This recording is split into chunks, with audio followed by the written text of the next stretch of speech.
Taste the Daily.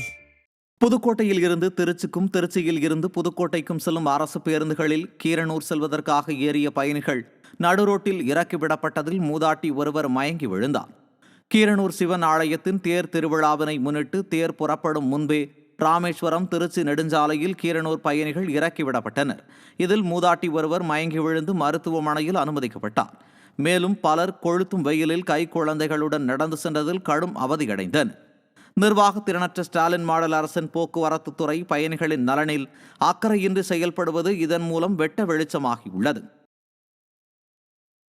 Thanjavur அரசு மருத்துவக் கல்லூரி மருத்துவமனை வளாகத்தில் குளம்போல் தேங்கியுள்ள கழிவுநீரால் நோய் தொற்று ஏற்படும் அபாயம் ஏற்பட்டுள்ளது.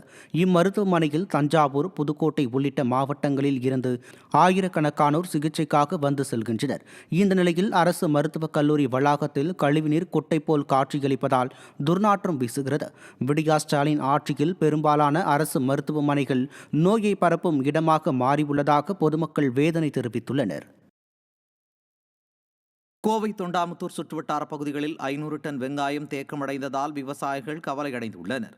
கடந்த ஜனவரி மாதம் 400 ஏக்கர் பரப்பளவில் சின்ன வெங்காயம் நடவு செய்யப்பட்டு மார்ச் மாதம் அறுவடை செய்யப்பட்டதில் உரிய விலை கிடைக்காமல் போனது. இதனால் பட்டறையில் அடைத்து வைக்கப்பட்டுள்ள வெங்காயத்தை வாங்க வரும் வியாபாரிகள் அடிமாட்டு விலைக்கு கேட்பதாக விவசாயிகள் குற்றம் சாட்டுகின்றனர். தற்போது பருவமழைக்காக மீண்டும் வெங்காயம் நடவு செய்யப்பட்டுள்ள நிலையில் அறுவடை செய்த சின்ன வெங்காயம் இன்னும் விலை போகாமல் இருப்பது விவசாயிகளை கவலையடைய வைத்துள்ளது.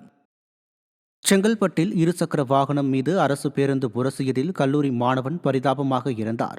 வல்லத்தைச் சேர்ந்த தீபக் என்ற கல்லூரி மாணவர் தனது உறவினரான தர்ஷன் என்பவருடன் இருசக்கர வாகனத்தில் வல்லத்தில் இருந்து செங்கல்பட்டு நோக்கி சென்றார். அப்போது அந்த வழியை சென்ற அரசு பேருந்தை முந்திச் செல்ல முயன்றதில் இருசக்கர வாகனம் பேருந்தில் உரசியது. இதில் கீழே விழுந்த தீபக் பரிதாபமாக இறந்தார். படுகாயமடைந்த தர்ஷன் சிகிச்சை பெற்று வருகிறார்.